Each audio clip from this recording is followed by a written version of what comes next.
ప్రస్తుతం టాలీవుడ్ లో ఈమె మోస్ట్ వాంటెడ్ హీరోయిన్. చేతి నిండా సినిమాలతో ఫుల్ బిజీగా ఉంది. కానీ ఒకానొక సమయంలో తన సినిమా గురించి ట్రోల్స్ రావడంతో డిప్రెషన్ లోకి వెళ్లిపోయిందట.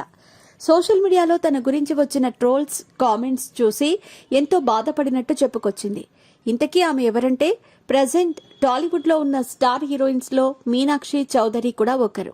బిజీగా గడుపుతున్న లైఫ్ లో చిన్న బ్రేక్ తీసుకుని ఎంజాయ్ చేయాలి అనుకుంటున్నారా? అయితే వెంటనే ఆర్వీ వెకేషన్స్ ప్రైవేట్ లిమిటెడ్ ని సంప్రదించండి. మరిన్ని డీటెయిల్స్ కోసం సంప్రదించండి 7997979960. గతేడాది లక్కీ భాస్కర్ సినిమాతో బ్లాక్ బస్టర్ విజయం అందుకుంది. ప్రెజెంట్ సంక్రాంతికి వస్తున్నాం సినిమా ప్రమోషన్లలో బిజీగా గడుపుతోంది మీనాక్షి. జనవరి 14న ఈ సినిమా ప్రేక్షకుల ముందుకు రానుంది. డైరెక్టర్ అనిల్ రావిపూడి దర్శకత్వంలో విక్టరీ వెంకటేష్ హీరోగా నటిస్తున్న సినిమా సంక్రాంతికి వస్తున్నాం. ఈ మూవీలో ఐశ్వర్య రాజేష్, మీనాక్షి చౌదరి హీరోయిన్లుగా నటించారు. ఇప్పటికే ఈ సినిమా నుంచి వచ్చిన సాంగ్స్, ట్రైలర్ ప్రేక్షకులను ఎంతగానో ఆకట్టుకున్నాయి. అయితే ఈ సినిమా ప్రమోషన్లలో భాగంగా ఓ ఇంటర్వ్యూలో పాల్గొన్న మీనాక్షి పలు ఆసక్తికర విషయాలను పంచుకుంది.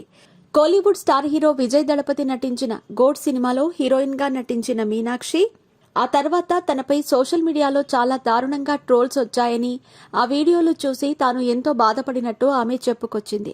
ఆ ట్రోల్స్ వల్ల దాదాపు వారం రోజుల పాటు తాను డిప్రెషన్లోకి వెళ్లాలని కూడా చెప్పింది.